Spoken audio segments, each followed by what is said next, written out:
সপ্তমপতি শনি দশম স্থানে অবস্থান করছে, একাদশে অবস্থান করছে 4টি গ্রহ। এই জাতিকার রাশিচক্র আমরা বিশ্লেষণ করব এবং জানব এই জাতিকার খুঁটিনাটি তথ্য। আপনারা কিভাবে অতি সহজে যে কোনো মানুষের বিয়ের প্রেডিকশন করতে পারবেন সেটাই আজকে আমি আপনাদের দেখাবো। আমাদের সকলেরই কোথায় বিয়ে হবে, কিভাবে বিয়ে হবে, কার সাথে বিয়ে হবে, কোন সময় বিয়ে হবে, বিয়ের ফল কি হবে, বিয়ে শুভ না অশুভ হবে, এই সব কিছু নিয়ে আমরা দুশ্চিন্তায় ভুগি। খুব ভালো হয় যদি একটি রাশিচক্র ঠিক এমন ভাবেই পর্যালোচনা করে আপনাদের বুঝিয়ে দেওয়া যেত যে এই রাশিচক্রে কোন সময় বিয়ের যোগ সৃষ্টি হচ্ছে, বিবাহ জীবন কেমন হবে, আনুমানিক কোন সময় বিয়ের সম্ভাবনা রয়েছে, সামাজিক মতে বিয়ে হবে না প্রেমেজ বিবাহ হবে, এই সব কিছু নিয়ে আজকে আমি আলোচনা করব। নমস্কার, আমি জ্যোতিষ দেবজ্ঞ মাতৃসাধক অমিত শ্রী। এখনো পর্যন্ত আমার চ্যানেলটিকে যারা সাবস্ক্রাইব করেননি অবশ্যই চ্যানেলটিকে সাবস্ক্রাইব করুন এবং পাশে থাকা বেল আইকনটি টিপে দিন। আর যারা আমাকে ফেসবুকে বা ইনস্টাগ্রামে দেখছেন আমার ফেসবুক বা ইনস্টাগ্রাম পেজ ফলো করুন এবং লাইক করুন।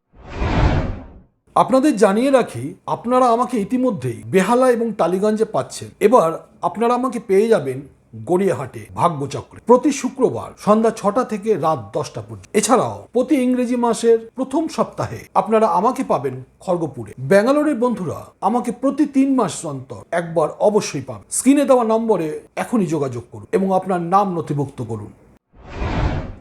আজকে আলোচনা করছি এক জাতিকার রাশিচক্র। এই জাতিকার রাশিচক্র দেখে আমরা অনুমান করব এর বিয়ের যোগ কখন, এর বিয়েতে শুভ ফল না অশুভ ফল লাভ হবে, পারিবারিক সম্পর্ক বা দাম্পত্য জীবন কেমন হবে এবং কোন সময় বিয়ের সম্ভাবনা প্রবল হবে। স্ক্রিনে আপনারা রাশিচক্রটি দেখতে পাচ্ছেন। জাতিকার সিংহ লগ্ন, বৃশ্চিক রাশিতে রয়েছে মঙ্গল, ধনু রাশিতে রয়েছে কেতু, কুম্ভ রাশিতে রয়েছে চন্দ্র, বৃষ রাশিতে রয়েছে শুক্র এবং শনি, মিথুন রাশিতে রয়েছে রবি, রাহু, বুধ এবং বৃহস্পতি। আমরা সকলেই জানি সিংহ লগ্ন অর্থাৎ লগ্নপতি রবি, কুম্ভ রাশি অর্থাৎ রাশিপতি শনি। এখানে দশম স্থানে বসে রয়েছে শুক্র এবং শনি, একাদশ স্থানে বসে রয়েছে রবি, রাহু, বুধ এবং বৃহস্পতি। এই একাদশ স্থান হলো স্ট্রং গেইন হাউস। চতুর্থ ঘরে মঙ্গল নিচভঙ্গ যোগ সৃষ্টি করে, যেহেতু মঙ্গল স্বক্ষেত্রে বসেছে। সপ্তমপতি শনি, সেই শনি শুক্রের সঙ্গে বসে আছে, অর্থাৎ শনির সঙ্গে শুক্র প্রভাবিত হয়। আবার সপ্তম স্থানকে শনির দশম দৃষ্টি দেয় এবং সেটা শনির নিজস্ব ঘর। যেহেতু সপ্তম ঘরে শনির দৃষ্টি পড়ছে এবং সপ্তম স্থান শনিরই স্থান, তাই এইখানে বিয়েতে বিলম্ব বোঝাচ্ছে। অর্থাৎ 27 থেকে 32 বছর বয়সের আগে বিয়ে কখনোই সম্ভব। যেহেতু সপ্তমপতি শনি শুক্রের সঙ্গে বসে রয়েছে, তাই এই বিয়ে লাভ ম্যারেজ এবং সোশ্যাল ম্যারেজের কম্বিনেশন। শুক্র যেহেতু প্রেমের কারক, তাই শুক্রের সঙ্গে শনির অবস্থান লাভ ম্যারেজ এবং সোশ্যাল ম্যারেজ দুটোকেই নির্দেশ করে। সপ্তমপতি শনি হওয়ায় বোঝা যাচ্ছে যে এই মহিলা যার সঙ্গে বিয়ে হবে তার সাথে বয়সের পার্থক্য বেশ অনেকটাই থাকবে। জাতিকার সপ্তমপতি শনি, এই মহিলার রাশিচক্রের সপ্তমপতি যেহেতু শনি, তাই যার সাথে এই মহিলার বিবাহ হবে এদের মধ্যে বয়সের ফারাক অনেকটাই থাকবে, অথবা যার সাথে বিয়ে হবে বয়সের তুলনায় তাকে দেখে অধিক বয়স মনে হবে।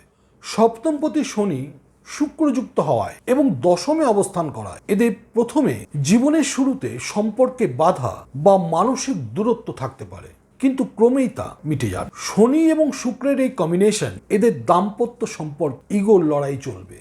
সম্পর্কের শুরুতে মনোমালিন্য থাকলেও ক্রমে এই মনোমালিন্য মিটে যাবে। সপ্তমপতি শনি হওয়ার আরেকটি পজিটিভ দিক রয়েছে। যদি কারো সপ্তমপতি শনি হয়, আপনি নিশ্চিত থাকুন আপনার জীবন সঙ্গী অবশ্যই সৎ হবে। তবে এই বিচারই যথেষ্ট নয়, এর সঙ্গে প্রয়োজন D9 চার্ট অর্থাৎ নবাংশ চক্র। নবাংশ চক্রকে একইভাবে পর্যালোচনা করলে সঠিক মূল্যায়ন করা সম্ভব হয়। তাহলে আপনারা অতি সহজেই বুঝতে পারলেন যে বিবাহ কিভাবে বিচার করা হয়। এখানে বিশেষভাবে নজর দিতে হয় লগ্ন, সপ্তম স্থান, নবম স্থান এবং চতুর্থ স্থান। এই ছিল আজকের ভিডিও।